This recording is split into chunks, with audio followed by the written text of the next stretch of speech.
Hey again, everybody. Welcome to another edition of Wheel of Albums. Along with my brother Adam and our friend Jack, I am Justin. What we do here on Wheel of Albums is we spin a wheel of the 1001 albums you must hear before you die. Then we listen to that album for a week. Then we get back together and we give the short podcast. And if we think this is really an album you must hear before you die. Jack got the wheel this week.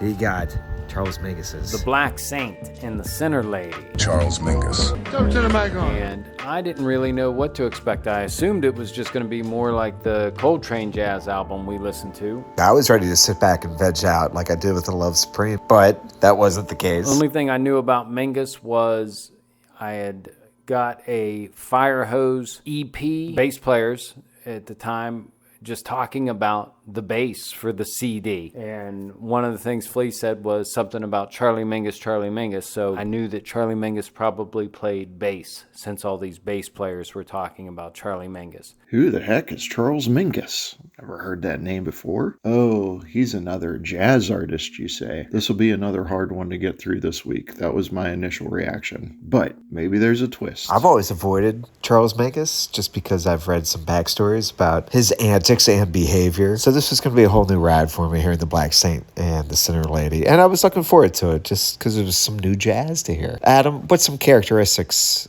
about this album that you like? I guess early on, after the first listen, I'd say the instruments, especially the trumpet and trombone, they're so heavily prevalent that you kind of forget about the fact that Charles Mingus was a double bass player and a very good one. The brass section on the entire album, especially the first couple songs, is just top notch. It's funny because I wasn't truly listening the way I should have the first time I put this on. The first thing I thought of when I got through the first couple songs, I'm like, these horns are way too overpowering. It feels like there's elephants in the other room.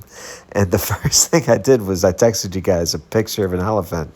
And hey, this is what I'm experiencing on my first listen to this album. That's why I will listen to it a few times. A round of applause to the brass section. It was layers. It was almost like this was a triple album, but they were all playing at the same time that didn't share a common beat or theme. It was like you were in the middle of a busy city and there was various conversations going around you. Maybe that's probably why Mr. Mingus invited his psychotherapist to add to the liner notes, is that there was a lot of voices he was hearing and he wanted us to hear all those voices. But in this sense, they were musical voices. But, by the third listen, you start really getting into the arrangements more. You start noticing it more than just the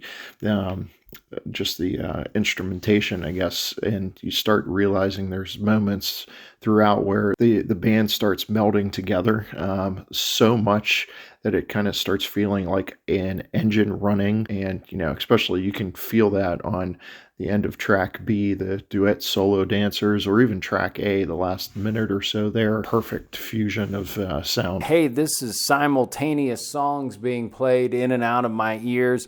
And I go, oh, okay, I understand. I'm listening to this and that. And then, whoa, hello, is now flamenco guitars coming in. Where'd that guy come from? He just walked in the bar and now it's changed things up. And I think that's where the pure joy for me on the second and third listen and discovering instruments that just come in from out of nowhere, like that flamenco guitar, Jack. And just not that, but like Adam said with the arrangements on this thing, it's an exciting thing to listen to whenever you don't know what's coming around each corner. That's what makes this such a killer listen. Good on you, Mr. Mingus. You kept the surprises coming. Horn will just chop in and then start playing its own riff. All these incongruent, simultaneous noises fit well together. So if there was a jazz musician high school, Charles Mingus would be given the senior superlative of most likely to kill someone on stage. Maybe his band member or maybe someone in the crowd. I'd like for you to try to imagine Charles Mingus performing in this day and age with people on their cell phones.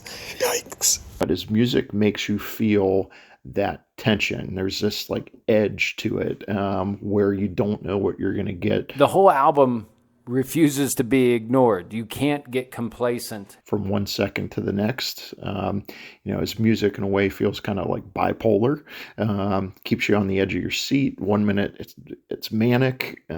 Next second it's happy. Just go, oh, that's just Charlie Mingus. He's doing, oh my, there's something new. And it's energized and it's dark, which really makes for some brilliant stuff and makes you really want to know what the next note's going to be. So he's got surprises. Maybe it was like the John Coltrane treasure, buried treasure.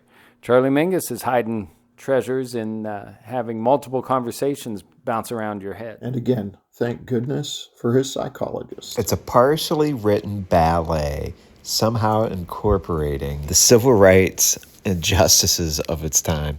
On paper, that looks baffling and just a bit crazy, but it works. Looking into the research on the man, even just the liner notes, and the fact that you think this is 1963, he's not ashamed of going to psychotherapy in 1963. That was probably a huge mark of shame for a lot of people. I think his emotions come through. I think sometimes the trumpets are trying to say words or screaming, and then sometimes he's in a hyperactive state, sometimes in an incredibly depressed state. One of my favorite parts of this whole album is track C, Group Dancers. Beginning, the first 3 minutes of that thing. I'm not sure. Credits give both Mingus and someone named Jackie Biard, hope I'm saying that name right, as piano players. Whoever's playing piano for those first 2 to 3 minutes, it's just absolutely brilliant. It's calming, and it's like a brief reprise from the storm. And then a flute comes in. And, hats off to Mingus if he is playing the piano there, too. The angry man of jazz. It's soft. The two first tracks, Solo Dancer and Duet Solo Dancers, really stood out to me.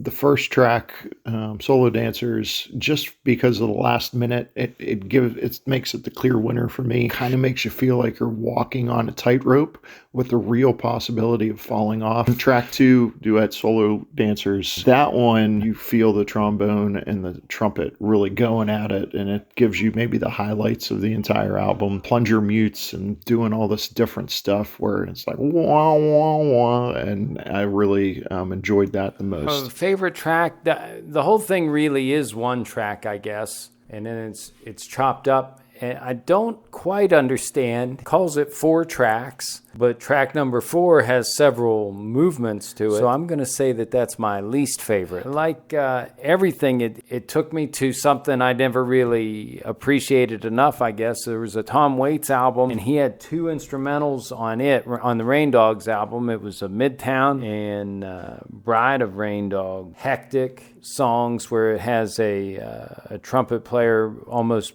breathlessly blowing his heart out. Didn't feel overwhelmed. I felt embraced by it. It was just all around me, and I enjoyed that. It is a journey into the mind of Mingus, and his mind is something else, ladies and gentlemen. Well, it's a good album when we have numbers like this. Adam at 6.5, Jack gave it a 7.75, Ev gave it a 7.5. For that overall ratings, it's 7.168.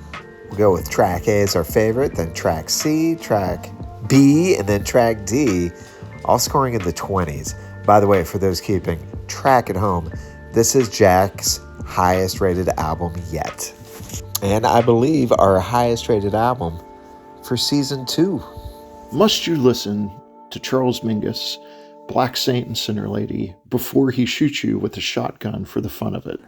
Well, I'm gonna shoot it. The answer to that is an absolute astounding yes. And, he lies somewhere on the corner of chaos and madness, and that is where you find this album. And, for me not being a huge jazz fan, and I, be honest, I haven't listened to a lot of jazz. This one is the one I'm reaching to or trying to introduce somebody to jazz. But I definitely think this is something you have to put on and listen to at least once before you die.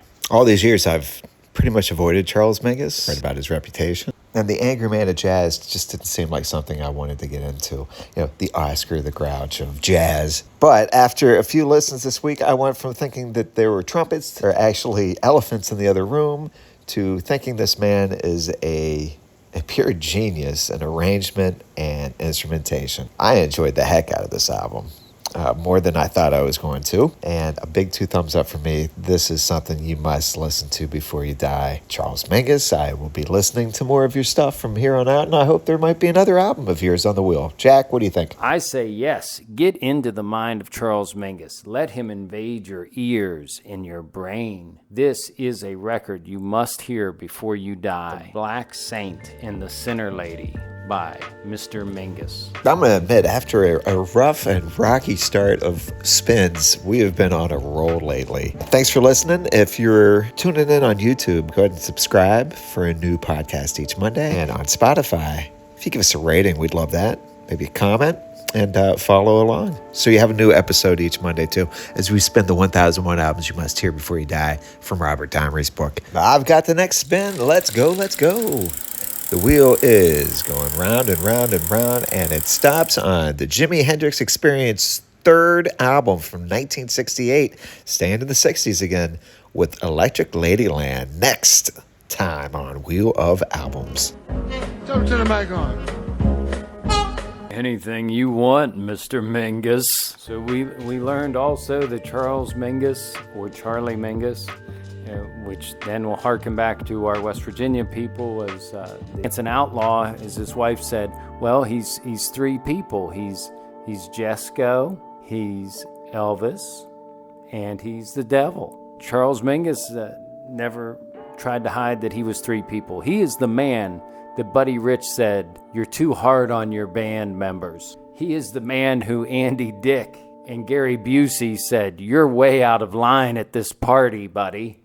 Charles Mingus leaves an impression on you when you do some diving into his history. A lot of people are familiar with Charles Mingus and his double bass, but not so familiar with his affinity for the double-barrel shotgun. Well, I'm gonna shoot it. Charles Mingus, rifleman. A gun. Remington, when you care to shoot the very best.